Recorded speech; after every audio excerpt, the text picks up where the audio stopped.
Hello and great welcome. तो बेटे form under writing का ऑलमोस्ट ये लास्ट सेक्शन है, सेक्शन 3। हालांकि इसके अलावा मैंने एक और सेक्शन एमसीक्यू जैसे कि हर चैप्टर में हमने रखा हुआ है, इसमें भी रखा है, उसको आप कर सकते हैं सॉल्यूशन के साथ। एमसीक्यूज गिवन है। तो टेक्निकली ये लास्ट जो है पार्ट है और फॉर्म अंडर राइटिंग का पार्ट बचा हुआ है। और फॉर्म अंडर राइटिंग थोड़ा सा कॉम्प्लिकेटेड होता है, लेकिन आप लोगों को घबराने की कोई जरूरत नहीं है, जैसा कि आप लोगों को मालूम है। बेटे यहाँ फॉर्म अंडर राइटिंग हमें मालूम है, हमने शुरू में देखा था एक कंप्लीट अंडर राइटिंग, एक पार्शियल अंडर राइटिंग, फिर जॉइंट अंडर राइटिंग, और अब फॉर्म अंडर राइटिंग हम कर रहे हैं। तो फॉर्म अंडर राइटिंग का बेसिकली यहाँ मतलब बहुत से बच्चे थोड़ा सा इसको मिसकंस्ट्रक्ट करते हैं। तो फर्म का यहाँ मतलब कोई ऑर्गेनाइजेशन या जैसे कोई पार्टनरशिप फर्म से नहीं है। फर्म का मतलब होता है पक्का, सर्टन। हम कहते हैं ना कोई चीज बहुत पक्की तरीके से, मजबूत तरीके से जुड़ी हुई है, तो हम कहते हैं बड़े फर्मली ये जॉइंट है। तो यहां फर्म का मतलब पक्का से। अब ये फर्म अंडर राइटिंग का क्या मतलब है? फर्म अंडर राइटिंग का मतलब मैं वैसे ही आपको अभी बता रहा हूं, बाद में मैं नोट भी लिखा दूंगा, पहले आप समझने की कोशिश करो। मान लेते हैं कोई कंपनी है, करेक्ट, और इस कंपनी ने मान लेते हैं कि 1 लाख शेयर ये पब्लिक को इश्यू करना चाहती है। एक शेयर 10 रुपए का, 100 रुपए का, छोड़ो कितने का है, मान लेते हैं ये कंपनी जो है 1 लाख शेयर पब्लिक को इश्यू करना चाहती है। तो इस कंपनी ने अपने शेयर्स को अंडर राइट करा लिया, और मान लेते हैं कि 2 आदमियों ने, ए ने और बी ने, जॉइंटली इसको अंडर राइट करा। Is it clear to you? A ने कहा 75,000 शेयर्स को बिकवाने की गारंटी मैं लेता हूं और 25,000 शेयर्स को बिकवाने की गारंटी मैं लेता हूं। ये तो है इनकी ग्रॉस लायबिलिटी, इसमें तो कोई डाउट नहीं है, पक्का, ठीक है। अब होता क्या है, मान लेते हैं कि कंपनी के पास कुल मिलाकर के मार्क्ड एप्लीकेशन, करेक्ट, मार्क्ड का मतलब आपको मालूम ही है, वो एप्लीकेशन जो अंडर राइटर्स के थ्रू आई, करेक्ट। मार्क्ड एप्लीकेशन और अनमार्क्ड एप्लीकेशन मिला करके मान लेते हैं इनके पास 1,20,000 आ गई। अब अगर 1,20,000 टोटल एप्लीकेशन आ गई तो क्या इनकी कोई लायबिलिटी बनेगी? क्या इनको कोई शेयर्स खरीदने पड़ेंगे? नहीं खरीदने पड़ेंगे, क्योंकि कंपनी 1 लाख शेयर पब्लिक को इश्यू कर रही है। और अगर कंपनी के पास सब्सक्रिप्शन 1 लाख से ज्यादा का आ जाएगा तो जाहिर है कि इन दोनों अंडर राइटर्स की कोई भी लायबिलिटी नहीं होगी। Is it clear to you और नॉट? अब इसी एग्जाम्पल में सपोज एग्रीमेंट ये हुआ होता, ए और बी ने ये कहा होता, ठीक है आपके 1 लाख शेयर्स, कंपनी को ए और बी ने ये कहा कि आपके 1 लाख शेयर्स को हम बिकवाएंगे और 75,000 शेयर्स को बिकवाने की गारंटी मेरी है, 25,000 शेयर्स को बिकवाने की गारंटी मेरी है। उसके अलावा हम कुछ फर्म अंडर राइट भी कर रहे हैं। अब ये फर्म अंडर राइट भी कर रहे हैं का क्या मतलब है? बच्चे कई बार इसको समझ नहीं पाते हैं। ए और बी ने कहा कि हम कुछ शेयर फर्म अंडर राइट कर रहे हैं। अब ये फर्म अंडर राइट क्या कर रहे हैं ये तो मैं बताता हूं, लेकिन उसको बताने से पहले मान लेते हैं कि ए ने कहा कि मैं 75,000 शेयर को बिकवाने की गारंटी तो लेता हूं, 25,000 शेयर्स को भी, और बी ने कहा मैं 25,000 शेयर्स को बिकवाने की गारंटी लेता हूं। और उसके अलावा ए और बी ने कहा कि हम फर्म अंडर राइट भी कर रहे हैं, मान लेते हैं 5,000 शेयर, 5,000 शेयर। ए और बी ने कहा कि 5,000 शेयर हम फर्म अंडर राइट कर रहे हैं। अब ये फर्म अंडर राइट कर रहे हैं का क्या मतलब है? फर्म अंडर राइट कर रहे हैं का पहले तो मतलब क्या होता है, इसको ध्यान से समझना है। इसका मतलब है ए और बी ये कह रहे हैं चाहे कोई भी सिचुएशन हो, हर हालत में हम 5,000 शेयर तो पक्का खरीदेंगे ही खरीदेंगे। यानी कि ए और बी कंपनी को क्या कह रहे हैं कि हम आपके 5,000 शेयर तो खरीदेंगे ही खरीदेंगे, पक्का खरीदेंगे, सर्टन खरीदेंगे। इसीलिए फर्म अंडर राइटिंग को हम सर्टन अंडर राइटिंग भी कहते हैं, इसको डेफिनेट अंडर राइटिंग भी कहते हैं, और कई बार इसको कैजुअली पक्का अंडर राइटिंग भी कहा जाता है। Is it clear to you? पक्का अंडर राइटिंग भी कहा जाता है, डेफिनेट अंडर राइटिंग भी कहा जाता है, जैसे मैंने कहा, और श्योर या सर्टेन अंडर राइटिंग भी कहा जाता है। तो पहले तो इस बात का मतलब समझे। अब एग्रीमेंट के तहत ए ने एक जिम्मेदारी ली 75,000 शेयर्स को बिकवाने की और 25,000 शेयर्स को बिकवाने की। उसके अलावा इन्होंने कंपनी से एक कॉन्ट्रैक्ट ये भी कर लिया कि हम हर हालत में आपकी कंपनी के 5,000 शेयर खरीदेंगे। अब ध्यान से मेरा पॉइंट सुनो। मान लेते हैं कि कंपनी के पास मार्क्ड और अनमार्क्ड एप्लीकेशन मिला करके 1 लाख से ज्यादा आ गई, तो उस केस में टेक्निकली ए और बी के ऊपर कोई लायबिलिटी तो बनेगी नहीं। अगर कंपनी 1 लाख शेयर पब्लिक को इश्यू कर रही है और कंपनी के पास एप्लीकेशन 1 लाख से अगर ज्यादा के आ जाएंगी तो क्या कंपनी के ऊपर कोई लायबिलिटी बनेगी? नहीं लायबिलिटी बनेगी। यानी कि उस केस में ए और बी को कोई भी शेयर नहीं खरीदने पड़ेंगे। लेकिन बिकॉज इस केस में ए और बी ने ये कहा कि हम आपके 5-5 हजार शेयर तो खरीदेंगे ही खरीदेंगे और पक्का खरीदेंगे, फर्मली खरीदेंगे, क्योंकि उन्होंने फर्म अंडर राइट करे हुए हैं। तो इसका मतलब क्या हो गया, बावजूद इसके कि ए और बी की वैसे तो कोई लायबिलिटी नहीं है, लेकिन उसके बावजूद भी 5,000 शेयर ए और बी, 5,000 ए और 5,000 शेयर बी जो है इस कंपनी के खरीदेगा। Are you getting my point और नॉट? इसका मतलब है 1 लाख में से 10,000 शेयर तो ये खरीदेंगे, बाकी 90,000 शेयर पब्लिक को अलॉट हो जाएंगे जिन लोगों ने भी अप्लाई करा होगा। तो फर्म अंडर राइटिंग का पहले तो हल्का सा मीनिंग आपको पता लग जाना चाहिए कि फर्म का मतलब यहां पर क्या है। फर्म का मतलब क्या है? Sometime underwriters enter into an agreement with the company to undertake certain amount of share irrespective of the public subscription. Public का कुछ भी रिस्पॉन्स आए, हमने श्योरली, सर्टनली, डेफिनेटली इतने शेयर्स तो खरीदने ही खरीदने, इसको फर्म अंडर राइटिंग कहते हैं। अब दूसरी चीज जो आपको समझ में आनी चाहिए वो ये, बाद में जब मैं प्रैक्टिकल क्वेश्चन कराऊंगा, और मैंने कहा बाद में मैं नोट भी लिखाऊंगा, चिंता मत करें। पहले तो आपको यह समझना है कि जो फर्म अंडर रिटर्न शेयर्स होते हैं, जो फर्म अंडर रिटर्न शेयर्स होते हैं, correct, firm underwritten shares जो होते हैं उसके बारे में एक पॉइंट बहुत इंपॉर्टेंट है फर्म अंडर रिटर्न शेयर्स के बारे में। उसी एग्जांपल को मैं आगे बढ़ाता हूं जिसमें कि ए और बी ने कहा था कि 5,000 शेयर हम फर्म अंडर राइट कर रहे हैं। अब हमें मालूम है कि जब हम स्टेटमेंट ऑफ लायबिलिटी बनाते हैं, Isn't it or not? आपको मालूम है कि जब मैं स्टेटमेंट ऑफ लायबिलिटी बनाऊंगा तो स्टेटमेंट ऑफ लायबिलिटी बनाने के लिए हम क्या करते हैं, सबसे पहले ग्रॉस लायबिलिटी लिखते हैं या नहीं लिखते? बिल्कुल लिखते हैं। ग्रॉस लायबिलिटी में से क्या माइनस करते हैं? मार्क्ड एप्लीकेशन माइनस करते हैं। तो मार्क्ड एप्लीकेशन में पहले तो माइनस कर दूंगा जो भी मार्क्ड एप्लीकेशंस आएंगी। अब जब भी फर्म अंडर रिटर्न वाला केस होगा उसमें हम अनमार्क्ड एप्लीकेशन माइनस तो करेंगे, लेकिन मैं ब्रैकेट में अनमार्क्ड के आगे प्योर भी लिखूंगा। ये प्योर का क्या मतलब है? फर्म अंडर रिटर्न के केस में जो अनमार्क्ड एप्लीकेशन होंगी उसको भी 2 पार्ट में डिवाइड करना पड़ता है। एक तो प्योर कोई वर्ड नहीं है, ये हम अपनी फैसिलिटेशन के लिए यूज कर रहे हैं, समझाने के लिए यूज कर रहे हैं, क्योंकि जो फर्म अंडर रिटर्न शेयर्स होती हैं उनको भी अनमार्क्ड एप्लीकेशन माना जाता है। याद रखें, उनको मार्क्ड नहीं माना जाता, उनको भी अनमार्क्ड माना जाता है। Is it clear to you और नॉट? मान लेते हैं कि हमारे पास कुछ अनमार्क्ड एप्लीकेशन आई, तो उसमें से जो फर्म अंडर रिटर्न शेयर्स हैं, फर्म अंडर रिटर्न शेयर्स जो FUS मैंने लिखा, फर्म अंडर रिटर्न शेयर्स, इस केस में 5 और 5 10,000 है। तो जितनी भी अनमार्क्ड एप्लीकेशन होंगी उसमें से तुम firm underwritten share minus कर दोगे, तो बाकी जो बच जाएगा उसको हम जो है प्योर अनमार्क्ड एप्लीकेशन बोल देंगे। Is it clear to you? तो प्योर अनमार्क्ड एप्लीकेशन तो हम ग्रॉस लायबिलिटी रेशियो में क्रेडिट करते ही करते हैं, जैसा कि मैंने तुम्हें बताया हुआ है। इसमें भी अब कोई प्रॉब्लम नहीं है।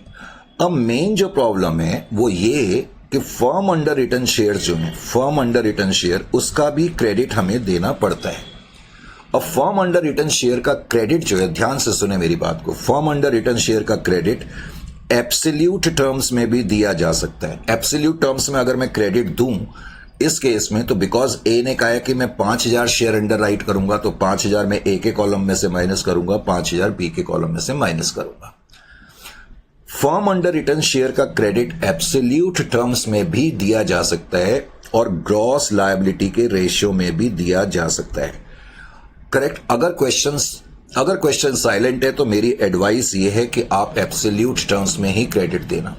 अगर क्वेश्चन में लिखा है कि जो फर्म अंडर रिटर्न शेयर्स हैं उसका क्रेडिट ग्रॉस लायबिलिटी रेशियो में देना है, तो उस केस में फिर ग्रॉस लायबिलिटी रेशियो में आप क्रेडिट देंगे। Are you getting my point और not? Firm underwritten share का जो क्रेडिट होगा वो आप एब्सोल्यूट टर्म्स में भी दे सकते हैं, यानी कि जिस तरीके से उन्होंने फर्म अंडर राइट करा हुआ है, और यानी कि जैसे हम मार्क्ड एप्लीकेशन में करते हैं।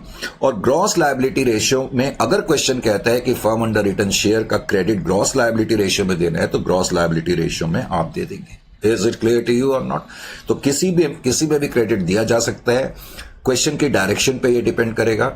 अगर क्वेश्चन में कुछ नहीं लिखा, और याद रखें 99% क्वेश्चन में लिखा नहीं होता, तो उस केस में आप एब्सोल्यूट टर्म्स में ही क्रेडिट आप इसका देंगे।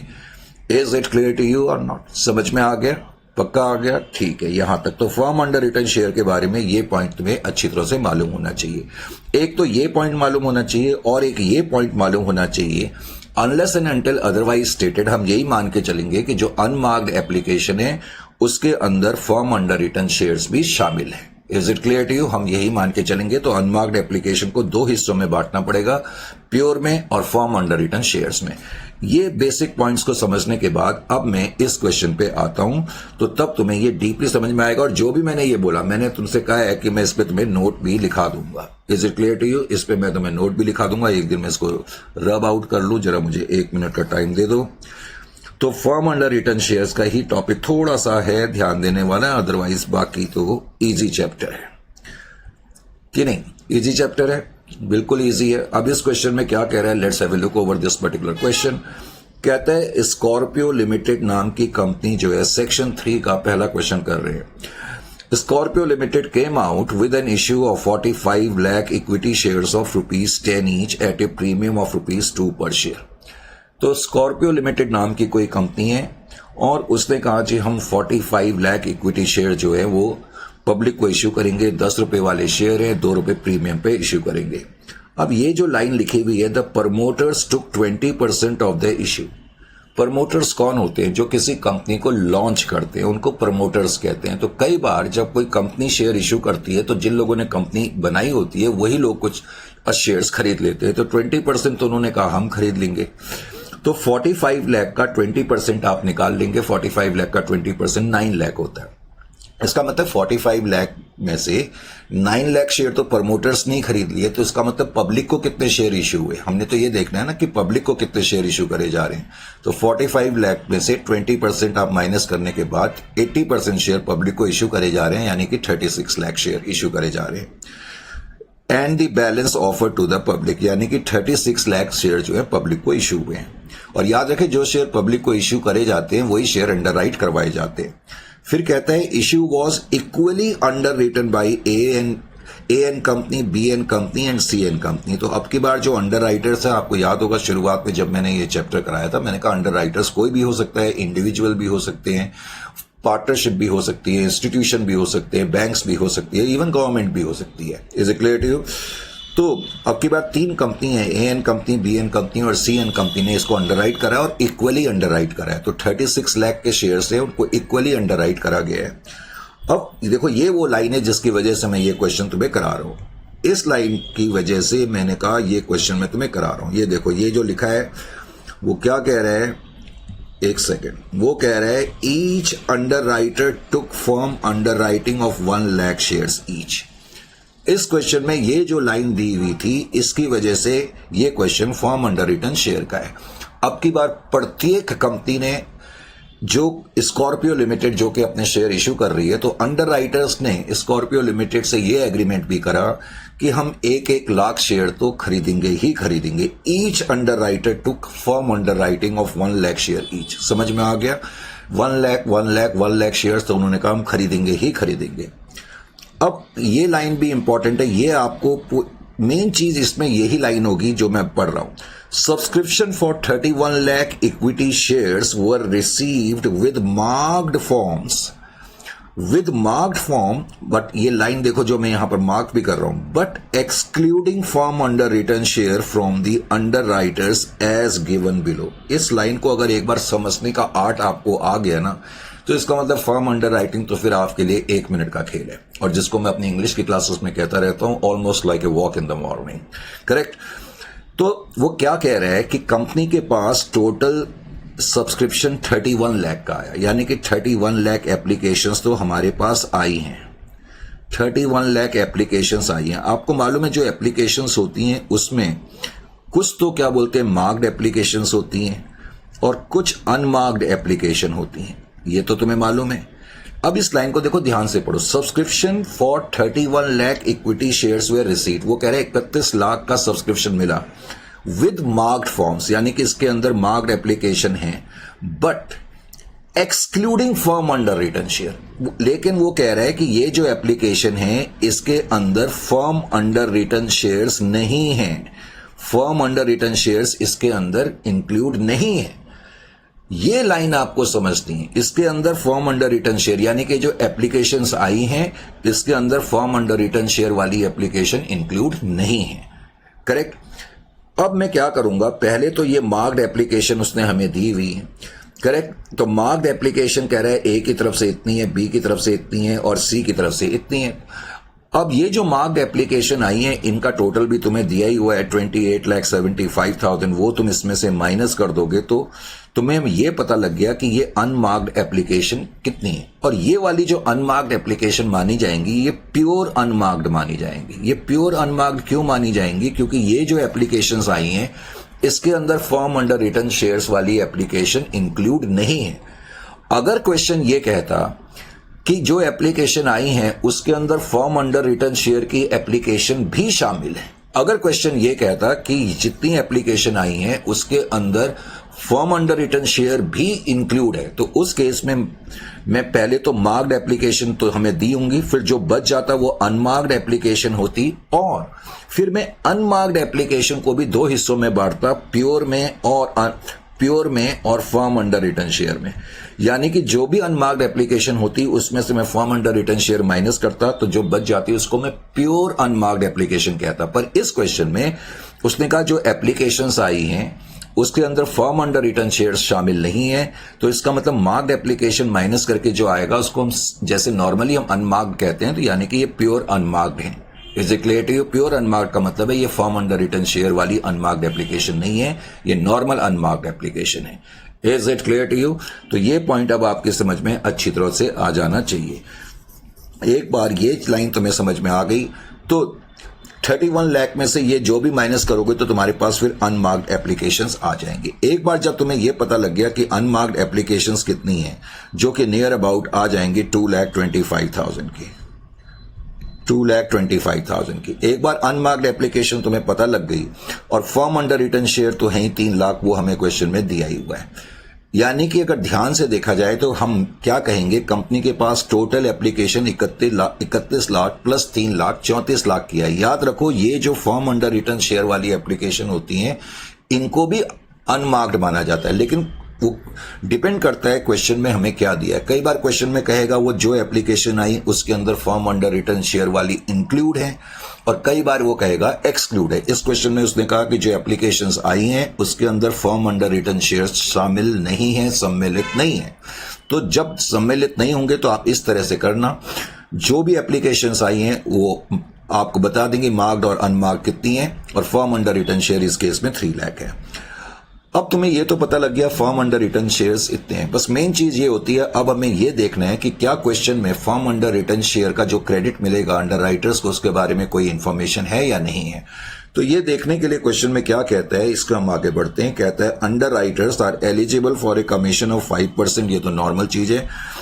फिर कहता है ये क्वेश्चन जो मैंने लिया है ना, आप यकीन नहीं करोगे, ये मैंने सीए का क्वेश्चन लिया हुआ है। अब होने का तो आपके लेवल पे हम एक्सपेक्ट नहीं करते क्योंकि सी उसमें तो फिर हमें पूरा कंप्यूट करना पड़ेगा, आपको सिर्फ नेट लायबिलिटी तक कंप्यूट करना होता है। तो the entire amount towards share subscribed has to be paid along with application. अब वो क्या कह रहा है, एंटायर अमाउंट जो भी नेचुरल है, ये लाइन ना भी लिखी रहे तो हम नॉर्मली यही मान के चलते हैं कि जो भी अप्लाई कर रहा है सारा अमाउंट जो उसके साथ पे कर रहा है। अब ये वो लाइन है जिसकी वजह से जो मैं कह रहा था कि आपको ध्यान देना है। एग्जामिनेशन में आपको ऐसे बोल्ड भी नहीं मिलेगा। वो कह रहा है credit for unmarked application is to be given equal to A and B. अच्छा, अब की बार उसने एक तो क्या कहा कि जो अनमार्क्ड एप्लीकेशन है उसका क्रेडिट, वैसे मैंने तुम्हें बताया हुआ है जो अनमार्क्ड एप्लीकेशंस होती हैं नॉर्मली हम उसका क्रेडिट ग्रॉस लायबिलिटी रेशियो में देते हैं। भाई जो अनमार्क्ड एप्लीकेशंस होती हैं नॉर्मली हम उसका क्रेडिट ग्रॉस लायबिलिटी रेशियो में देते हैं, लेकिन क्वेश्चन में क्या कह रहा है कि एक तो क्रेडिट जो देना है वो केवल ए और बी को देना है, यानी कि सी को क्रेडिट देना ही नहीं है। अब क्वेश्चन में लिखा है तो उसके हिसाब से मूव करना पड़ेगा। कह रहा है जो अनमार्क्ड एप्लीकेशन है उसका क्रेडिट सिर्फ ए और बी को मिलेगा और कहता है ए और बी को इक्वली देना है 1:1 के रेशियो में। अगर क्वेश्चन में कोई डायरेक्शन है तो फिर डायरेक्शन फॉलो करनी पड़ेगी। और अब वो लाइन है benefit of firm underwritten share is given in individual terms. Benefit of firm underwritten share is given in individual term का मतलब होता है एब्सोल्यूट टर्म्स में। यानी कि जिस तरीके से उन्होंने अंडरराइट करा है, जितना भी अंडरराइट करा है उतना बेनिफिट दे देंगे। सबने ये कहा है कि हम 1-1 लाख शेयर जो है अंडरराइट कर रहे हैं, तो मैं तीनों के कॉलम में 1 लाख 1 लाख 1 लाख माइनस करूंगा। Is it clear to you? यानी कि जब क्वेश्चन में लिखा होगा benefit of firm underwritten share is given in individual terms, तो इसका मतलब है एब्सोल्यूट टर्म्स में माइनस करना है। Is it clear to you? कई बार वो ऐसे लिख देते हैं benefit of firm underwritten share is not given in individual terms, तो उस केस में फिर तुम ग्रॉस लायबिलिटी रेशियो में करोगे। Is it clear to you? मैंने बताया फर्म अंडर रिटर्न शेयर का क्रेडिट एब्सोल्यूट टर्म्स में भी हो सकता है और ग्रॉस लायबिलिटी रेशियो में भी हो सकता है। तो इस क्वेश्चन में एब्सोल्यूट टर्म्स में करेंगे, डायरेक्शन है और डायरेक्शन कह रही है कि एब्सोल्यूट टर्म्स में करना है, क्योंकि वो कह रहे हैं benefit of firm underwritten share is given in individual terms. समझ में आ गया? Is it clear to you? तो सबसे मेन चीज है, पहले तो जितनी भी एप्लीकेशंस हमारे पास आई हैं उन एप्लीकेशंस को ध्यान से नोट करना। 31 अब खैर मैं ये क्वेश्चन तुम्हें कॉम्प्रिहेंसिवली पहले करा दूं ताकि तुम्हें अच्छी तरह से, तो मैंने सॉल्व करा हुआ है लेकिन फिर भी। तो सेक्शन 3 का क्वेश्चन है, तो सेक्शन 3 का क्वेश्चन हमने पिकअप करा सेक्शन 3, और सेक्शन 3 में अब ये फर्म अंडर रिटर्न शेयर्स हैं, तो फर्म अंडर राइटिंग, और इसमें से क्वेश्चन रेगुलरिटी के साथ तुम्हें आ रहे हैं firm under writing. Generally joint under writing और फर्म अंडर राइटिंग से ही क्वेश्चन पूछे जाते हैं, और तुमसे पूछा जाता है कि आप स्टेटमेंट ऑफ लायबिलिटी तक कंप्यूट कर करके दिखाएं। अब ये जो क्वेश्चन है सेक्शन 3 का पहला क्वेश्चन 3.1, इस क्वेश्चन को पहले मैं ओपन डाउन कर दूं। जैसा कि आपको मालूम है, जब मुझे कोई चीज समझानी होती है तो नॉर्मली मैं पहले पूरा क्वेश्चन ओपन करता हूं। इस क्वेश्चन में तुम्हें जो चीजें दी हुई थी कि स्कॉर्पियो लिमिटेड नाम की जो कंपनी है वो टोटल 45 लाख शेयर पब्लिक को इश्यू कर रही है। एक तो क्वेश्चन में तुम्हें ये दिया हुआ था। Is it clear to you? फिर क्वेश्चन में ये दिया था कि ये जो 45 लाख शेयर पब्लिक को इश्यू करे जा रहे हैं, इनके बारे में तुम्हें इंफॉर्मेशन क्या दी हुई थी? उसने लिखा था कि इसमें से कुछ शेयर जो हैं वो प्रमोटर्स ने सब्सक्राइब कर लिए। जो शेयर प्रमोटर्स ने ले लिए वो तुम्हें कंफ्यूज करने के लिए दिया है, उससे तुम्हें कोई लेना देना नहीं, लेकिन फिर भी मैंने यहां पर लिखा टेकन अप बाय प्रमोटर्स। तो क्वेश्चन में लिखा था कि 20% प्रमोटर्स ने ले लिए, टेकन अप बाय प्रमोटर्स। तो प्रमोटर्स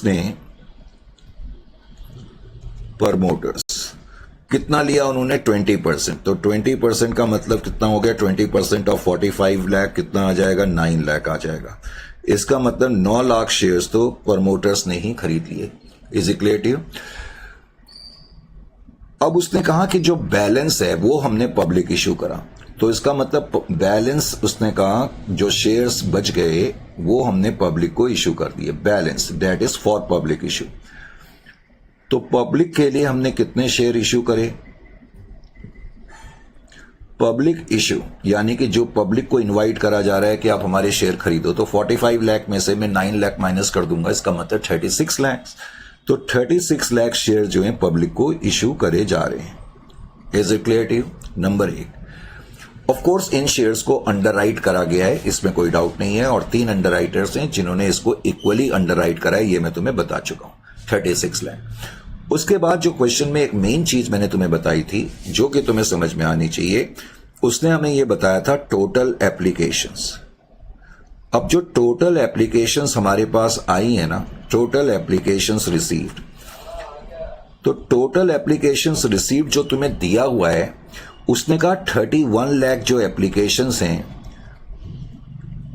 उसके अंदर मार्क्ड एप्लीकेशन और अनमार्क्ड तो हैं, लेकिन फर्म अंडर रिटर्न शेयर वाली इंक्लूड नहीं है। इसलिए टोटल एप्लीकेशन कितनी आई अगर तुम्हें यह देखना होगा तो तुम इसमें फर्म अंडर रिटर्न शेयर्स वाली अमाउंट ऐड करोगे। Firm underwritten share 3 lakh के। Is it clear to you? Anyway, अब जो ये 31 लाख की एप्लीकेशंस हमारे पास आई थी, इस 31 लाख की एप्लीकेशन में से जैसा कि कुछ लम्हा पहले मैंने तुम्हें बताया, बिकॉज इनके अंदर फॉर्म अंडर रिटर्न शेयर शामिल नहीं है, तो इसका मतलब ये जो एप्लीकेशंस आई हैं इसके अंदर कुछ मार्क्ड होंगी, कुछ अनमार्क्ड होंगी, जिसको मैं सिंप्लिसिटी के लिए प्योर अनमार्क्ड बोलूंगा, यानी कि नॉर्मली जैसे अनमार्क्ड हम कंप्यूट करते हैं। जो मार्क्ड एप्लीकेशन थी उसका टोटल 28,75,000 था, ये भी मैंने आपको बताया था। और जो अनमार्क्ड एप्लीकेशन है ये भी मैंने बताया 2,25,000, 31 लाख में से माइनस करा। इनको मैं सिंप्लिसिटी के लिए प्योर बोलूंगा, ये प्योर अनमार्क्ड एप्लीकेशन है। और ये तो खैर फॉर्म अंडर रिटन शेयर है। मेन चीज मैंने तुम्हें ये भी बताई थी इस क्वेश्चन में, वैसे तो मैंने बताया था जो प्योर अनमार्क्ड एप्लीकेशन होती हैं या जो नॉर्मली अनमार्क्ड एप्लीकेशन होती हैं उसको हम ग्रॉस लायबिलिटी रेशियो में क्रेडिट करते हैं, पर इस क्वेश्चन में ये डायरेक्शन थी कि इसका जो क्रेडिट मिलेगा वो 1:1 के रेशियो में ए और बी को ही दिया जाएगा। तो अब की बार मैं ए और बी में ही क्रेडिट करूंगा अनमार्क्ड एप्लीकेशन। और इस क्वेश्चन में फर्म अंडर रिटन शेयर्स के बारे में मैंने ये भी बताया कि firm underwritten share absolute terms में भी क्रेडिट करे जा सकते हैं, और मैंने ये बताया कि ग्रॉस लायबिलिटी रेशियो में भी क्रेडिट करे जा सकते हैं। बिकॉज इस क्वेश्चन में लिखा है इंडिविजुअल बेनिफिट इज गिवन। अगर क्वेश्चन में ये लिखा रहता है कि individual benefit for firm underwritten share is to be given, individual benefit is given, individual benefit is given का मतलब ही ये है कि हमने एब्सोल्यूट टर्म्स में करना है। तो इस क्वेश्चन में मैं एब्सोल्यूट टर्म्स में करूंगा क्योंकि ये लिखा है। और मैंने ये भी बताया कि अगर बाय चांस क्वेश्चन में वो कहे कि individual benefit is not given, तो उस केस में ग्रॉस लायबिलिटी रेशियो में firm underwritten share minus करे जाएंगे। Is it clear to you? अब मैं जो मेन चीज है जो आपके लेवल पे हमने क्वेश्चन को सॉल्व करना है वो मैं अब करता हूं। तो अब मुझे basically statement of net liability statement of liability बनानी है। स्टेटमेंट ऑफ लायबिलिटी, तो स्टेटमेंट ऑफ लायबिलिटी बनाने के लिए हमें क्या करना होता है ये तो अब आप लोगों को मालूम ही है। इस क्वेश्चन में जो अंडर राइटर्स हैं जैसा कि आपको मालूम है, एक तो AN कंपनी है, करेक्ट, एक BN कंपनी है, एक CN कंपनी है, और यहां मैंने एक टोटल का भी कॉलम बना लिया। सबसे पहले तो हमने ग्रॉस लायबिलिटी, अब उसने पहले तो ये ध्यान रखना है कि पब्लिक को कितने शेयर इश्यू करे जा रहे हैं, 36 लाख। और उसने कहा कि जो ये 36 लाख पब्लिक को इश्यू करे जा रहे हैं, 3 अंडर राइटर्स ने, जो कि कंपनीज हैं, 3 अंडर राइटर्स ने उसको इक्वली अंडर राइट करा है। तो 36 लाख का 1/3 12 लाख, इसका मतलब 12 लाख शेयर्स को बिकवाने की गारंटी कंपनी ए की है, इसी तरह कंपनी बी की और कंपनी सी की गारंटी भी 12-12 लाख शेयर्स को बिकवाने की है। तो टोटल कितना आ जाएगा, 36 लाख आ जाएगा। तो 36 लाख आप यहां पर लिख देंगे। Is it clear to you? Gross liability में से फिर हम मार्क्ड एप्लीकेशन माइनस करते हैं, और ये मैं कई बार बता चुका हूं कि मार्क्ड एप्लीकेशन के बारे में तो कोई कंफ्यूजन है ही नहीं, वो हमेशा एब्सोल्यूट टर्म्स में करी जाती हैं, यानी कि जिस हिसाब से मार्क्ड एप्लीकेशन आई है। क्वेश्चन में लिखा हुआ था कि ए की तरफ से 7,25,000 की एप्लीकेशंस आई हैं और बी की तरफ से 8,40,000 की एप्लीकेशंस आई हैं, और उसने लिखा था सी की तरफ से 13,10,000 की एप्लीकेशंस आई हैं। तो ये मैं माइनस कर दूंगा। टोटल मार्क्ड एप्लीकेशन 28,75,000 की है। ये हमने चलो मैंने ब्रैकेट में लिखने की बजाय ऐसे ऐसे लिख दिया, वैसे तुम लोग ब्रैकेट में ही लिखना, करेक्ट। उसके अलावा फिर अनमार्क्ड एप्लीकेशन। अब अनमार्क्ड एप्लीकेशन भी जब मैं माइनस करूंगा तो याद ये रखना है कि अनमार्क्ड एप्लीकेशन पहले मैंने यहां पर प्योर या नॉर्मल लिख दिया। तो प्योर का मतलब है ये वाली से, करेक्ट, 2,25,000। तो 2,25,000 की जो एप्लीकेशन है नॉर्मली हम ग्रॉस लायबिलिटी रेशियो में करते हैं, पर इस क्वेश्चन में उसने क्या लिखा हुआ है कि इस क्वेश्चन में उसने लिखा है कि जो अनमार्क्ड एप्लीकेशन है उसका क्रेडिट 1:1 के रेशियो में देना है। ये क्वेश्चन में डायरेक्शन थी। तो अब की बार जो मैं क्रेडिट दे रहा हूं वो 1:1 के रेशियो में दे रहा हूं as per direction of the question, और ए और बी को इसका क्रेडिट मिल रहा है। तो 2,25,000 है, उसका हाफ 1,12,500, 1,12,500 हो जाएगा, 1,12,500, और इसको कुछ नहीं मिलेगा। तो 2,25,000 की जो अनमार्क्ड एप्लीकेशन है प्योर, वो भी तुमने माइनस कर दी। अब जो बच गई फर्म अंडर रिटन शेयर, उसका भी मैंने कहा फर्म अंडर रिटन शेयर, इसका क्रेडिट हम जो दे रहे हैं एब्सोल्यूट टर्म्स में दे रहे हैं। और क्यों दे रहे हैं तुम्हें यह भी मालूम होना चाहिए। मैं बार बार कह रहा हूं इसका क्रेडिट एब्सोल्यूट टर्म्स में भी दिया जा सकता है, ग्रॉस लायबिलिटी रेशियो में भी दिया जा सकता है। बिकॉज क्वेश्चन में गिवन है इंडिविजुअल बेनिफिट इज गिवन, तो इसका मतलब है जिस तरीके से उन्होंने अंडरराइट करा है उसी तरीके से उनको क्रेडिट करा जाए। तो 1 लाख इसने कहा था, 1 लाख इसने कहा था, और 1 लाख इसने भी कहा था कि हम फर्म अंडरराइट करेंगे, यानी कि इतने शेयर तो हम पक्का खरीदेंगे ही खरीदेंगे। बिकॉज इतने शेयर तो ये खरीदेंगे ही खरीदेंगे, तो इसका मतलब कंपनी के पास तो एप्लीकेशंस आई गई ना। तो अब मैं पहले तो इनको बैलेंस कर लूंगा जैसे हम नॉर्मली बैलेंस करते हैं। अब बैलेंस करने के बाद पहले तो पोजीशन क्या है ये हमें नोट करनी पड़ती है, हमें देखना पड़ता है किसी का सरप्लस वगैरह तो नहीं है। अब 2,62,500 का पॉजिटिव बैलेंस है जहां तक AN कंपनी का सवाल है। जहां तक BN कंपनी का सवाल है उसमें जो बैलेंस आ रहा है आपका 1,47,500 का, ये भी पॉजिटिव बैलेंस है। अब जहां तक सवाल है C का, उसमें ज्यादा एप्लीकेशन क्रेडिट हो गई हैं, तो इसमें 2,10,000 नेगेटिव फिगर आ रही है। मैंने लास्ट सेशन में बताया था नेगेटिव का मतलब है कि इसका सरप्लस है। इन सबको मैं ऐड कर दूं तो टोटल 2 लाख आ जाएगा। अच्छा जी, अब जो सरप्लस है, सरप्लस आपको मालूम ही है, उसका क्रेडिट जो है दूसरों को दिया जाएगा। Surplus transfer to A and B। अब हमने A और B में कर दिया, और A और B के बीच में जो ग्रॉस लायबिलिटी रेशियो है वो 1:1 है। A और B के बीच में जो ग्रॉस लायबिलिटी रेशियो है वो 1:1 है। तो 2,10,000 का 1,05,000 का क्रेडिट इसको मिल जाएगा, इसको भी 1,05,000 का क्रेडिट मिल जाएगा, और इसके अकाउंट में तुम पॉजिटिव 2,10,000 लिख दो, क्योंकि इसका 2,10,000 जो नेगेटिव बैलेंस है उसको फिनिश करना पड़ेगा। इन सबको मैं हॉरिजेंटली ऐड करूंगा तो जीरो ही आ जाएगा। तो अब जो ये आ गई, ध्यान से सुनो, मार्क्ड में से अनमार्क्ड एप्लीकेशन माइनस करने के बाद जनरली जो हमारे पास आता है उसको हम कहते हैं नेट लायबिलिटी। तो ये नेट लायबिलिटी इनकी आ गई, यानी कि इसको इतने शेयर खरीदने पड़ेंगे 1,57,500। टेक्निकली इसको इतने शेयर खरीदने पड़ेंगे, इसको खरीदने पड़ेंगे 147 में से ये माइनस करा तो 42,500 शेयर इसको खरीदने पड़ेंगे, और इसको टेक्निकली कोई शेयर नहीं खरीदने पड़ेंगे।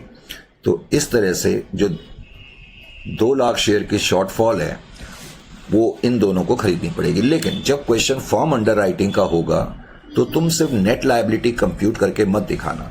हम यहां पर फिर बाद में, क्योंकि फर्म अंडर रिटर्न शेयर भी तो है ना, और फर्म अंडर रिटर्न शेयर तो इनको खरीदने ही खरीदने हैं।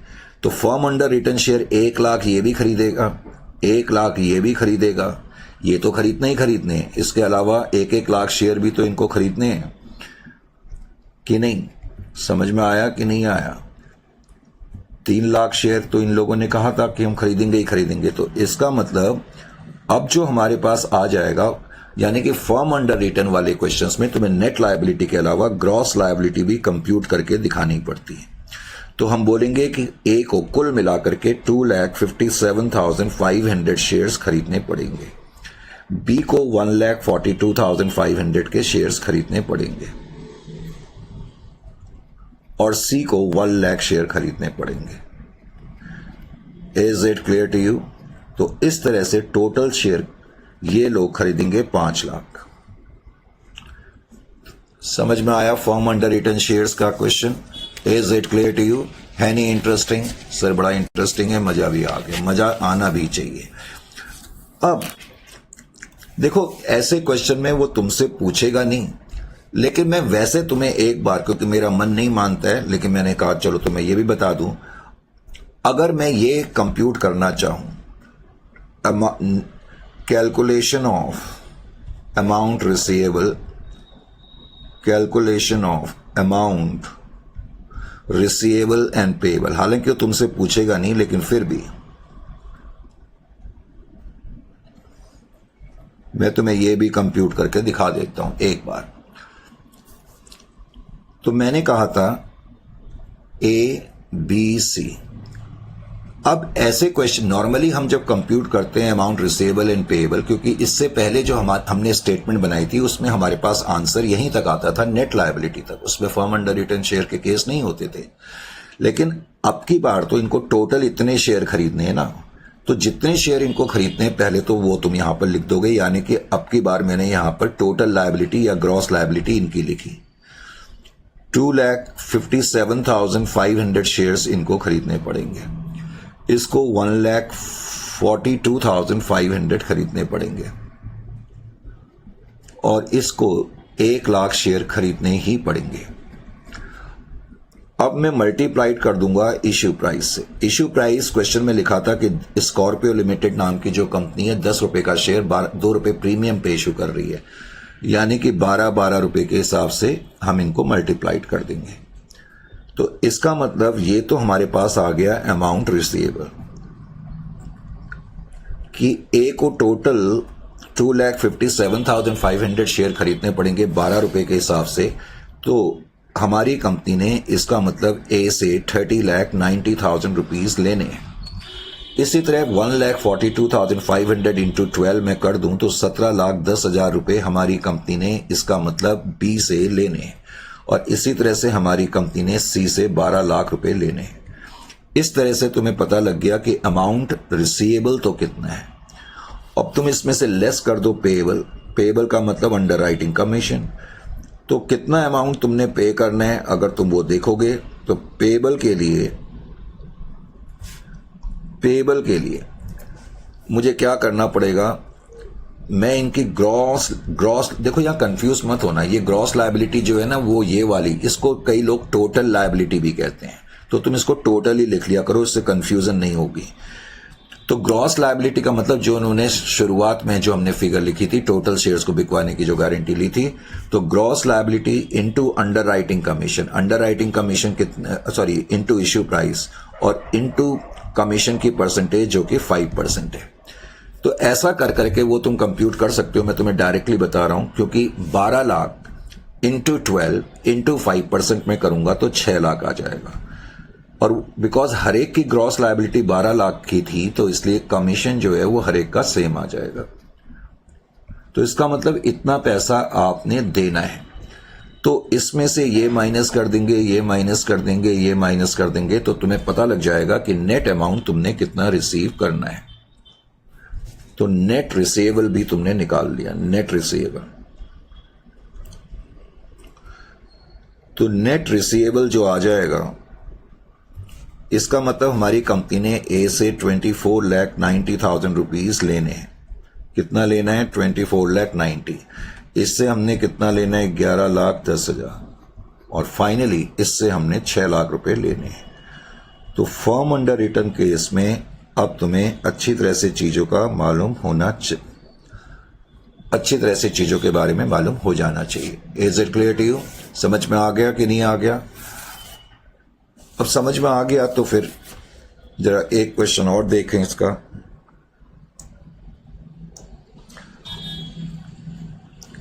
अब ये क्वेश्चन भी पिछले क्वेश्चन की तरह ही है, करेक्ट?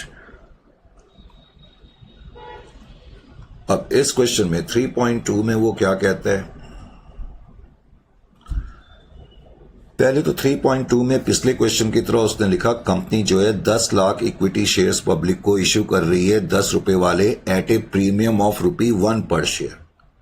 तो 10 रुपए का शेयर 11 रुपए के हिसाब से इश्यू हो रहा है, टोटल 10 लाख शेयर। पिछले क्वेश्चन की तरह इस क्वेश्चन में भी कह रहा है 1 lakh of these shares were taken up by the directors of the company, their relatives, associates and friends. Simple words में 10 लाख में से 1 लाख शेयर पब्लिक को इश्यू नहीं हुए, ये शेयर कंपनी के डायरेक्टर्स ने, रिलेटिव्स ने, फ्रेंड्स ने ले लिए। Entire amount being received forthwith, और जब उन्हें शेयर लिए तो उन्होंने पेमेंट भी उसी वक्त कर दी। The remaining shares offer to the public, इसका मतलब पब्लिक को 9 लाख शेयर इश्यू हो रहे हैं। The entire amount being asked with the application, मैंने कहा ये लाइन का कोई मतलब नहीं है, नॉर्मली ऐसा ही होता है, हम सारा अमाउंट एप्लीकेशन के साथ ही मांगते हैं। अब वो कह रहा है issue was underwritten by X, Y and Z for a commission at the rate of 2% of the issue price. अब मेन चीज है, वो कह रहा है 65% of the issue was underwritten by X, while Y and Z shares were 25% and 10% respectively. Correct? फिर उसने बताया, अब जो मेन पॉइंट है वो कह रहा है the firm underwriting was as follows. पिछले क्वेश्चन में तो ये दिया हुआ था कि तीनों अंडर राइटर्स ने कहा था हम 1-1 लाख शेयर अंडर राइट करेंगे। अब की बार अंडर राइट जो इन्होंने करे हैं, जो फॉर्म अंडर राइट करें वो ये करें, यानी कि जो फॉर्म अंडर रिटर्न शेयर्स हैं टोटल 60,000 हैं और इस तरीके से उन्होंने अंडर राइट करा है, यानी कि एक्स कह रहा है मैं 30,000 श्योरली खरीदूंगा, वाई भी कह रहा है और जेड भी कह रहा है कि मैं 20 और 10 खरीदूंगा। अब कह रहा है underwriter were to submit firm underwritten share with full application money along with members of the general public. देखो ये जो लाइन लिखी है ना, इस लाइन का मतलब मैं तुम्हें पहले ही बता चुका हूं, यानी कि जो फॉर्म अंडर रिटर्न शेयर होते हैं, आपको याद होगा मैंने अभी कुछ लम्हा पहले बोला था कि उसको हम अनमार्क्ड एप्लीकेशन मान के चलते हैं। इसीलिए मान के चलते हैं क्योंकि इनके लिए जो अंडर राइटर्स होते हैं नॉर्मल पब्लिक की तरह अप्लाई करते हैं। तो ये लाइन यहां लिखी है और ये इंप्लाइड भी होता है। अब कह रहा है marked applications were as follows. अब मार्क्ड एप्लीकेशंस तुम्हारे पास इतनी आई हैं, पहले तो उसने ये बताया। अब जो मार्क्ड एप्लीकेशंस हैं कितनी आई हैं उसके लिए मुझे कैलकुलेटर चाहिए होगा, अभी कैलकुलेटर लाना पड़ेगा क्योंकि मेरे पास अभी कैलकुलेटर भी यहां पर नहीं है। चलो कोई बात नहीं, 1,19,500, 57,500, 10,500 टोटल तुम्हारे पास इतनी एप्लीकेशंस आ गई, मार्क्ड एप्लीकेशन। मेन पॉइंट क्या है, अनमार्क्ड एप्लीकेशंस टोटल 7 लाख। अब क्या कह रहा है कि जो अनमार्क्ड एप्लीकेशन है वो 7 लाख शेयर्स की, अनमार्क्ड एप्लीकेशन जो है वो 7 लाख की। Is it clear to you? अब की बार उसने तुम्हें सिर्फ ये कहा है कि अनमार्क्ड एप्लीकेशन, अब की बार ये नहीं लिखा कि इसके अंदर form underwritten share include है या नहीं है। इस चीज का तुमने ध्यान रखना है। अब वो कह रहा है prepare a statement calculating under writers liability for shares other than shares under return, यानी कि क्वेश्चन एक तो तुमसे ये कह रहा है कि आप ये फाइंड करो नेट लायबिलिटी, यानी कि फॉर्म अंडर राइटिंग शेयर्स के अलावा उनको कितने शेयर्स खरीदने पड़ेंगे, तो उसका मतलब नेट लायबिलिटी।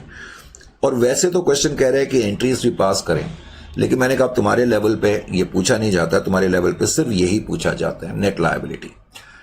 तो नेट लायबिलिटी कैसे कंप्यूट करेंगे? अब आगे उसने ये भी लिख दिया लास्ट में, बिल्कुल लास्ट में जाके लिखा है, वो कह रहा है firm underwritten shares have been allocated. अच्छा ये तो शायद मैंने हिंट में दे दिया। अब इस क्वेश्चन में, क्योंकि क्वेश्चन तो यहां पर खत्म हो गया, ये तो आंसर्स हैं, सॉरी आंसर्स एंड हिंट्स थे, क्वेश्चन तो यहां खत्म हो गया, पूरा क्वेश्चन भी हमने पढ़ लिया। इस क्वेश्चन में अनमार्क्ड एप्लीकेशन को, sorry form underwritten shares को क्रेडिट करने के बारे में कुछ लिखा नहीं है। और मैं तुमसे कई बार अब ये बता चुका हूं, कई बार तुमसे कह चुका हूं कि जो फॉर्म अंडर रिटर्न शेयर्स होते हैं, फॉर्म अंडर रिटर्न शेयर्स हमेशा क्वेश्चन के डायरेक्शन के हिसाब से क्रेडिट होते हैं। अगर क्वेश्चन की डायरेक्शन में लिखा होगा इंडिविजुअल बेनिफिट इज गिवन, मैं कई बार अब ये कह चुका हूं, लिखा भी चुका हूं, जो फॉर्म अंडर रिटर्न शेयर्स होते हैं, फॉर्म अंडर रिटर्न शेयर्स, अगर क्वेश्चन कहता है individual benefit is given, individual benefit is given, अगर क्वेश्चन ये कहता है जैसे पिछले क्वेश्चन में था, तो मैंने कहा उस केस में तो फॉर्म अंडर रिटर्न शेयर जो हैं वो एब्सोल्यूट टर्म्स में हम क्रेडिट करते हैं।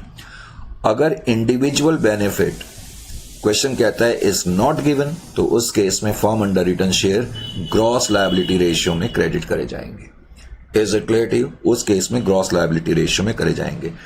लेकिन अगर क्वेश्चन साइलेंट है, अगर क्वेश्चन साइलेंट है, तो मैंने कहा था उस केस में तुम्हारी मर्जी है, तुम ग्रॉस लायबिलिटी रेशियो में भी कर सकते हो, एब्सोल्यूट टर्म्स में भी कर सकते हो, लेकिन मैंने कहा था कि प्रीफरेबली तुम उस केस में एब्सोल्यूट में कर देना। तो इस क्वेश्चन में एब्सोल्यूट टर्म्स में कर देना और नीचे नोट में लिख भी देना कि firm underwritten shares have been credited in absolute terms, या इतना लंबा नहीं लिखना चाहते हो तो ऐसे लिख देना individual benefit is given. Is it clear to you? अब इस क्वेश्चन को सॉल्व हमें करना है। तो सॉल्व करने के लिए अब पहले तो मुझे कैलकुलेटर की भी जरूरत पड़ेगी, तो ऐसा करते हैं 5 मिनट का रेस्ट ले लेते, 5 मिनट का ब्रेक ले लेते हैं, उसके बाद क्या बोलते हैं फिर इसको कंटिन्यू भी रखते हैं, तब तक मैं कैलकुलेटर भी ले आता हूं।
So welcome back. तो इस क्वेश्चन को भी मैं आपको पूरा करा देता हूं ताकि आपको अच्छी तरह से चीजें समझ में आ जाए। ठीक है जी, इतने में आ जाएगा, आ तो जाना चाहिए। ठीक है, तो क्वेश्चन नंबर 3.2 को देखें। 3.2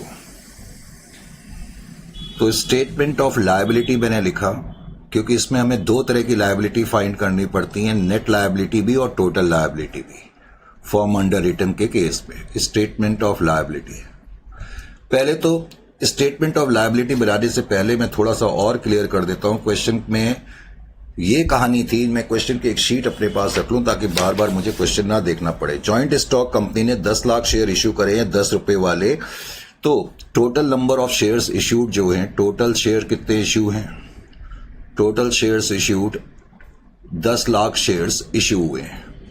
ठीक है, टोटल 10 लाख शेयर्स इश्यू हुए हैं ना, just wait, total 10 lakh shares issue हो गए। अब 10 लाख शेयर्स में से उसने ये बताया था कि 1 लाख शेयर्स तो डायरेक्टर्स ने और उनके फ्रेंड्स ने ले लिए। तो directors etcetera, directors and friends, directors, उनके रिलेटिव्स और उनके फ्रेंड्स ने, वो कहता है कि 1 लाख शेयर्स ले लिए। तो 1 लाख शेयर्स तो पब्लिक को इश्यू हुए ही नहीं। तो इसका मतलब पब्लिक को कितने शेयर इश्यू हुए हैं, पब्लिक को जो शेयर इश्यू हुए हैं पब्लिक इश्यू, वो 9 लाख शेयर इश्यू हुए पब्लिक इश्यू। पहले तो क्वेश्चन ये है। फिर उसने ये भी बताया था कि जो शेयर पब्लिक को इश्यू हुए हैं, ये शेयर्स जो है 3 लोगों ने अंडरराइट करें। क्वेश्चन में जो लिखा हुआ था कि ए ने, बी ने और सी ने इनको अंडरराइट करा है। अब क्वेश्चन में ये भी लिखा हुआ है कि ए ने, बी ने और सी ने जो इनको अंडरराइट करा है वो कौन से रेशियो में करा था। पैराग्राफ 2 में कहता है issue was underwritten by X, Y and Z for a commission of 2% of the issue price. 65% shares तो ए ने कहा है कि मैं अंडरराइट करूंगा और वाई एंड जेड ने कहा कि 25% और 10% हम अंडरराइट करेंगे।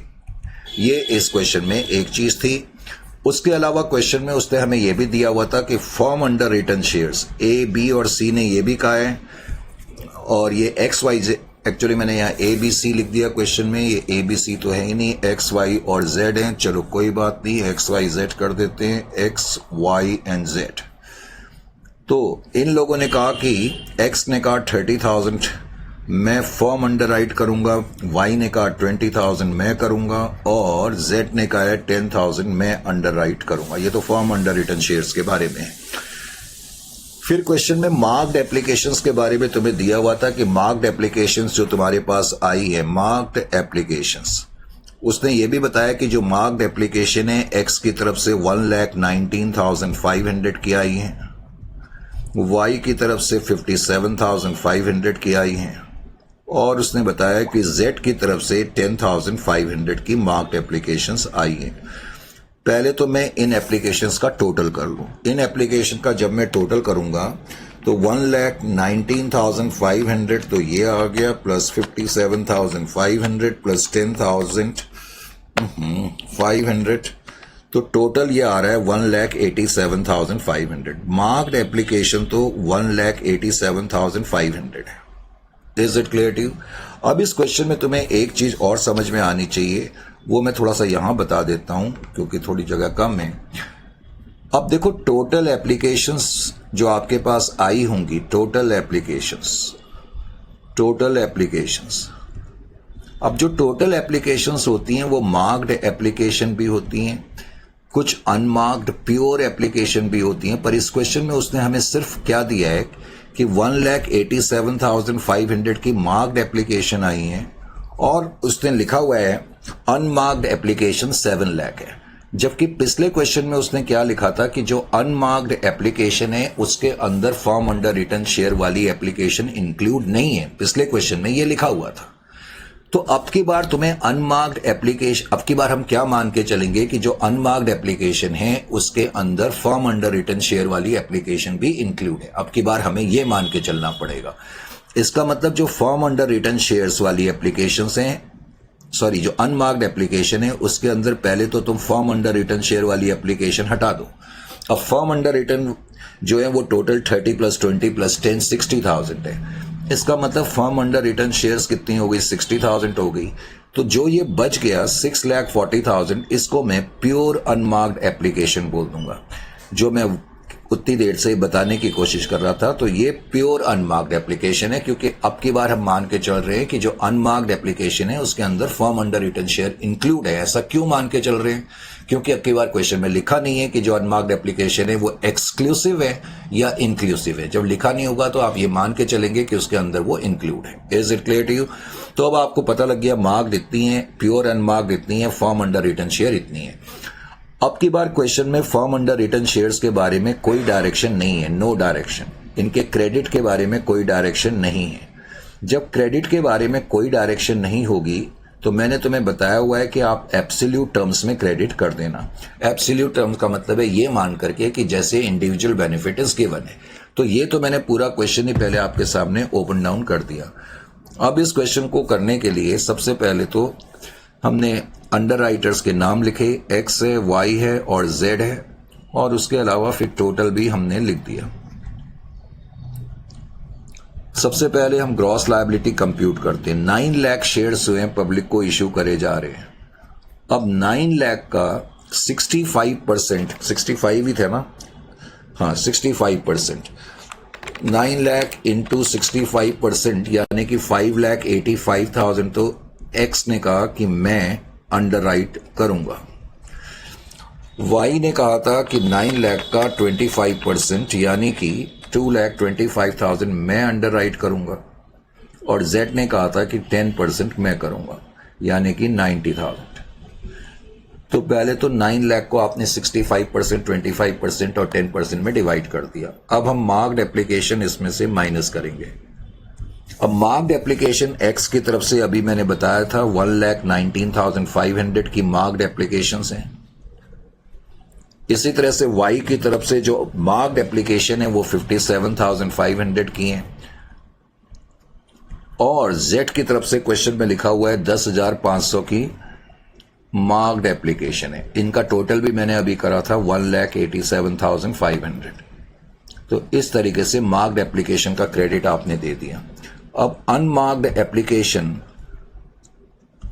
प्योर, अब जो प्योर अनमार्क्ड एप्लीकेशन है वो 6,40,000 की है, और मैंने बताया हुआ है कि जो अनमार्क्ड एप्लीकेशन है वो ग्रॉस लायबिलिटी रेशियो में क्रेडिट करते हैं। तो 6,40,000 का 6,40,000 इंटू 65%, क्योंकि ग्रॉस लायबिलिटी रेशियो 65%, 25%, 10% है। ग्रॉस लायबिलिटी रेशियो 65:25:10 है। तो 6,40,000 की जो तुम्हारी अनमार्क्ड एप्लीकेशन है, प्योर अनमार्क्ड एप्लीकेशन, उनको तुम ग्रॉस लायबिलिटी रेशियो में क्रेडिट करोगे। Is it clear to you? तो 4,16,000 का क्रेडिट तो इसको मिल जाएगा। 4,16,000 वो तुम इसमें से माइनस कर दोगे।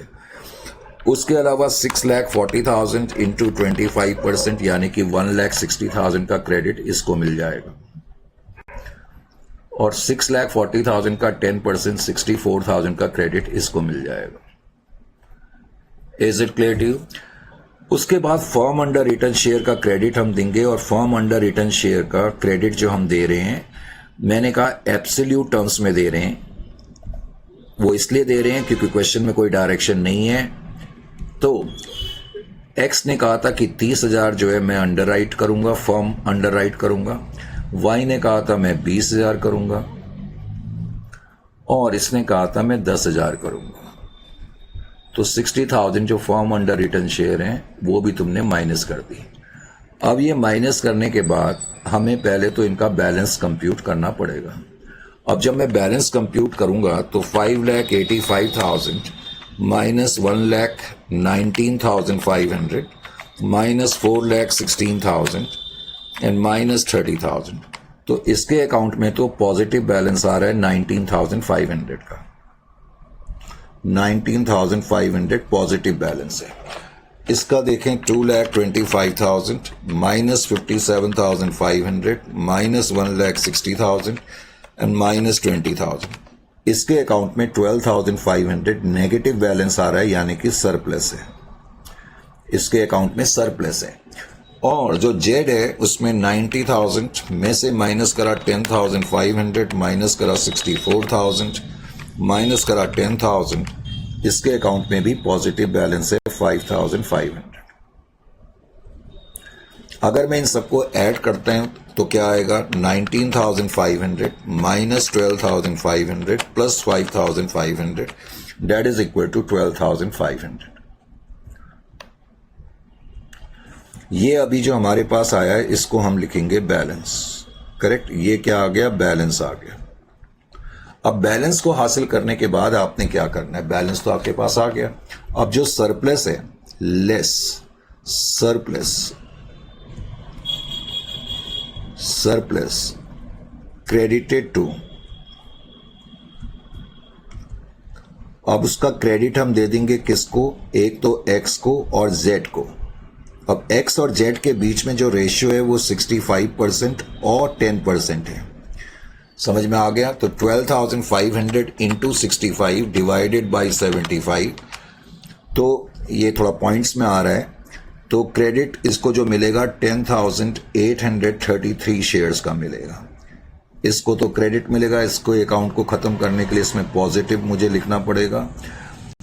और इसको जो क्रेडिट मिलेगा 12,500 माइनस 10,833, तो 1667 का क्रेडिट इसको मिल जाएगा। तो फाइनली इनकी जो नेट लायबिलिटी आ गई वो तुमने अब निकाल ली।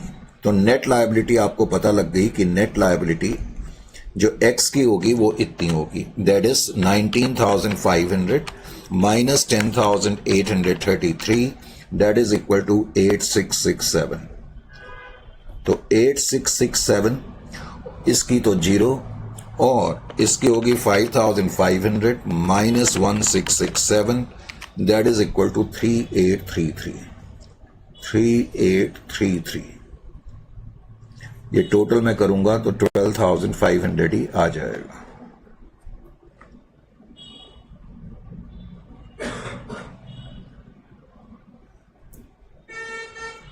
टोटल कितना आ रहा है,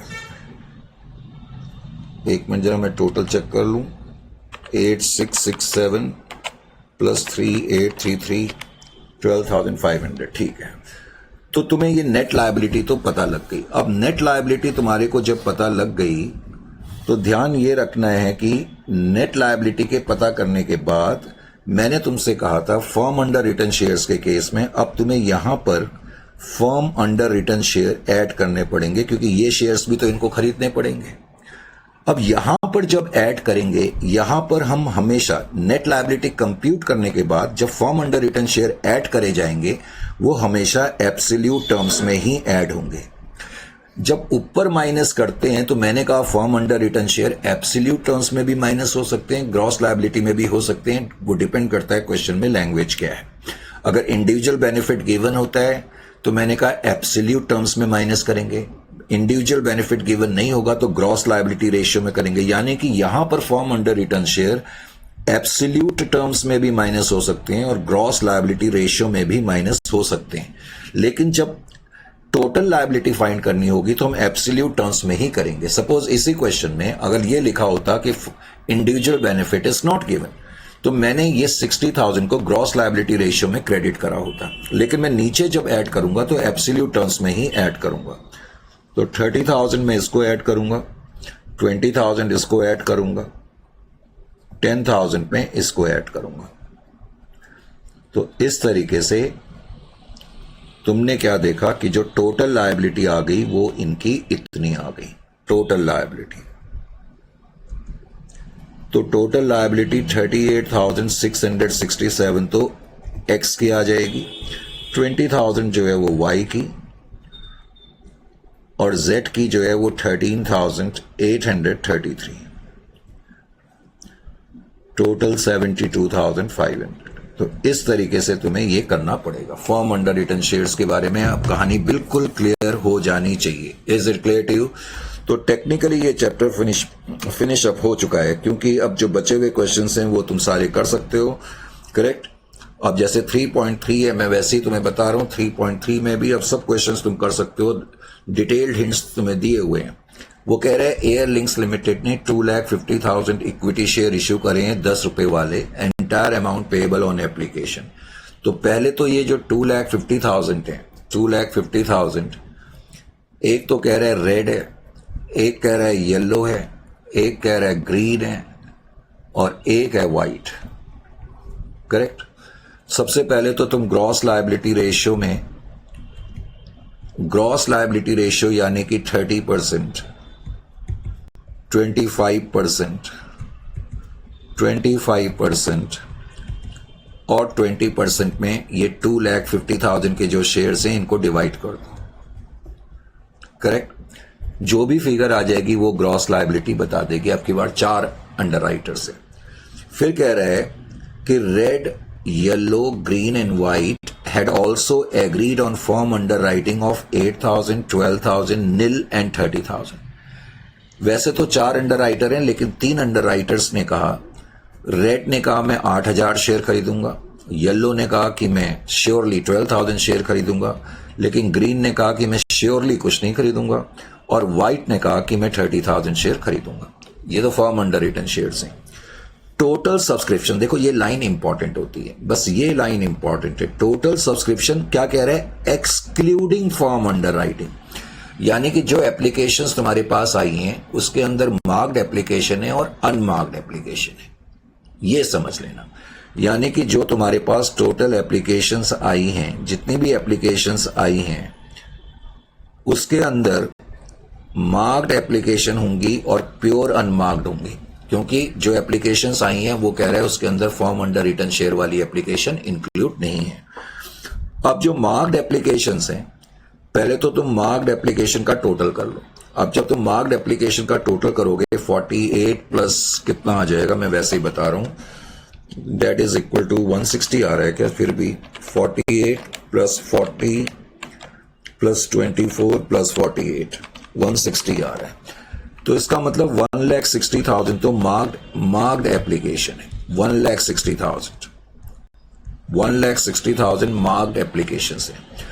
करेक्ट। उसने कहा जो टोटल एप्लीकेशंस आई हैं वो 1,80,000 आई हैं, लेकिन इस 1,80,000 के अंदर जो एप्लीकेशंस आई हैं वो उसके अंदर फॉर्म अंडर रिटन नहीं है। तो फॉर्म अंडर रिटन शेयर तुम ऐसे लिख सकते हो, फॉर्म अंडर रिटन शेयर्स, और फॉर्म अंडर रिटन शेयर 8 और 12 कितने हो गए? 20 और 30, 50,000 है। यानी कि total application firm underwritten shares को भी मैं मिला दूं तो 2,30,000 की हो जाएंगी, ये कहा जा सकता है। खैर 1,80,000 में से मार्क्ड एप्लीकेशन तुमने हटाई तो ये जो तुम्हारे पास आ गया ना, ये अनमार्क्ड एप्लीकेशन आ गया। अनमार्क्ड एप्लीकेशन जो ये आ गई ये प्योर अनमार्क्ड एप्लीकेशन है। करेक्ट। ये जो आ गई आपके पास ये प्योर अनमार्क्ड एप्लीकेशन है या नॉर्मल अनमार्क्ड एप्लीकेशन है, और ये फॉर्म अंडर रिटन शेयर है।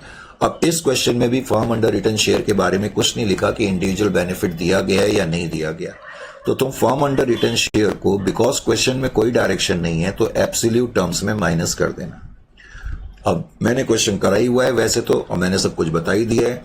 अब ग्रॉस लायबिलिटी पहले तो आपने निकाल ली, 30%, 25%, 25%, मैंने टोटल का कॉलम नहीं बनाया, कोई बात नहीं। तो जितने भी कंपनी शेयर्स पब्लिक को इश्यू कर रही है जो कि 2,50,000 कर रही है, तो 2,50,000 का 30% 75, 2,50,000 का 25% इतना, 25% इतना और 20% इतना है। फिर मार्क्ड एप्लीकेशन जैसे आई हैं वैसे तुम माइनस कर दोगे, वो तुमने कर दी। अब जो मैं तुम्हें बता रहा था अनमार्क्ड एप्लीकेशन 20,000 की है, इसको तो ग्रॉस लायबिलिटी रेशियो में करना है, तो 20,000 को तुम ग्रॉस लायबिलिटी रेशियो में करोगे। करेक्ट। 30%, 25%, 20% में। अब बारी आती है फॉर्म अंडर रिटन शेयर की। तो फॉर्म अंडर रिटन शेयर तुमने एब्सोल्यूट टर्म्स में करी, और मैंने यहां लिख भी लिखा है firm underwriting in absolute terms, और एब्सोल्यूट टर्म्स का मतलब होता है that is individual benefit is given. और वैसे मैंने ब्रैकेट में लिख दिया है कि ऑल्टरनेटिवली, क्योंकि क्वेश्चन में कोई डायरेक्शन नहीं है, जब डायरेक्शन नहीं है तो आप एब्सोल्यूट टर्म्स में भी कर सकते हो, और क्या बोलते हैं ग्रॉस लायबिलिटी रेशियो में भी कर सकते हो। मैंने यहां लिखा भी हुआ alternatively credit for firm underwritten shares can be given in gross liability ratio, that is individual benefit is not given। तो अल्टरनेटिवली, तो वैकल्पिक तौर पर तुम कर सकते हो, क्योंकि क्वेश्चन में डायरेक्शन नहीं है, लेकिन मैंने कहा प्रीफरेबली क्यों टाइम वेस्ट करना, तुम उसको एब्सोल्यूट टर्म्स में कर दिया करो जब क्वेश्चन में कोई डायरेक्शन नहीं होगी, तो बैलेंस तुम्हारे पास ये आ जाएगा। इसके अकाउंट में सरप्लस है, तो ये 32,000 इसके अकाउंट से सरप्लस निकालेंगे और ग्रॉस लायबिलिटी रेशियो में जो ये पहले 3 अंडर राइटर्स हैं उनके बीच में ग्रॉस लायबिलिटी रेशियो 30:25:25 है, उसमें तुमने बांट दोगे तो नेट लायबिलिटी आपकी इतनी आ जाएगी। अब इसमें एक बड़ा इंपॉर्टेंट पॉइंट है, अभी भी ये नेट लायबिलिटी नहीं आएगी, अभी भी ये बैलेंस करेंगे, इसको बोलेंगे बैलेंस। ये बैलेंस आएगा क्यों? क्योंकि इसका क्रेडिट देने के बाद इसके अकाउंट में नेगेटिव बैलेंस आ गया। अब इसके अकाउंट में नेगेटिव बैलेंस आ गया तो जो इसका नेगेटिव बैलेंस है उसको खत्म करेंगे, इसमें +4,500 लिखेंगे और इसका क्रेडिट इसको और इसको दे देंगे। इन दोनों के बीच में रेशियो 30:25 है। तो उसके बाद जो हमारे पास बैलेंस बचेगा, मजेदार बात है, उसके बाद भी जब बैलेंस करा तो अब इसके अकाउंट में सरप्लस बैलेंस आ गया। अब इसके अकाउंट में सरप्लस बैलेंस है तो इसका सरप्लस बैलेंस यहां से निकाल करके इसके अकाउंट में ट्रांसफर कर देंगे, यानी कि जब तक नेगेटिव साइन खत्म नहीं होगा करते जाना है। तो फाइनली तुम्हारी जो नेट लायबिलिटी आ रही है, पहले अंडर राइटर की नहीं आ रही, दूसरे की नहीं आ रही, लेकिन तीसरे वाले अंडर राइटर की आई है और लास्ट वाले अंडर राइटर की भी नहीं आई है। ये तो नेट लायबिलिटी है। अब फर्म अंडर राइटिंग यहां पर जब ऐड करते हैं तो फर्म अंडर राइटिंग मैंने कहा एब्सोल्यूट टर्म्स में ही करेंगे, तो इस तरह से आपकी टोटल लायबिलिटी इतनी इतनी आ जाएगी। Is it clear to you? समझ में आ गया? तो इसी तरह से 3.4 भी है, ये भी मैंने वैसे सॉल्व करा हुआ है, तो ये भी तुम्हारे लिए कोई प्रॉब्लम नहीं होना चाहिए। 3.4 बहुत सारे क्वेश्चन मैंने इसके दिए हुए हैं। 3.5 ये भी मैंने सॉल्व करके दिया हुआ है। सारे क्वेश्चन मैंने टेक्निकली तुम्हें सॉल्व करके दिए हैं, तो इन क्वेश्चंस को तुम अब कर सकते हो। ठीक है, ये जितने भी क्वेश्चन है अपनी प्रैक्टिस के लिए, वैसे सारे सॉल्व क्वेश्चन है फॉर्म अंडर रिटन के। इन क्वेश्चन को बड़ी आसानी से करा जा सकता है। जो टफर पार्ट था वो मैंने तुम्हारा सारा करा दिया। लास्ट में तुम्हें मालूम है मैंने एक एमसीक्यू का सेक्शन भी दिया हुआ है, एमसीक्यू का सेक्शन जरूर कर लिया करें और एमसीक्यू करने के बाद तुम्हें थोड़ा सा आइडिया हो जाता है कि किस तरीके के क्वेश्चन पूछे जाते हैं। Is it clear to you और नॉट? तो ठीक है, फिर नेक्स्ट सेशन में आपसे मुलाकात होगी और नेक्स्ट सेशन में किसी नए चैप्टर के साथ मुलाकात होगी। एक चीज मैं ये देख रहा हूं, वीडियो देखते हो थोड़ा सा लाइक पे भी बटन दबा दिया करो। फीडबैक हर आदमी को देना चाहिए, ठीक है? तो मैंने कहा उससे चैनल को भी सपोर्ट मिलता है, हमें भी सपोर्ट मिलता है और मॉरली हम इंकरेजमेंट मिलता है। ठीक है, फिर नेक्स्ट सेशन में आपसे मुलाकात होगी। टिल देन टाइम टू से गुड बाय।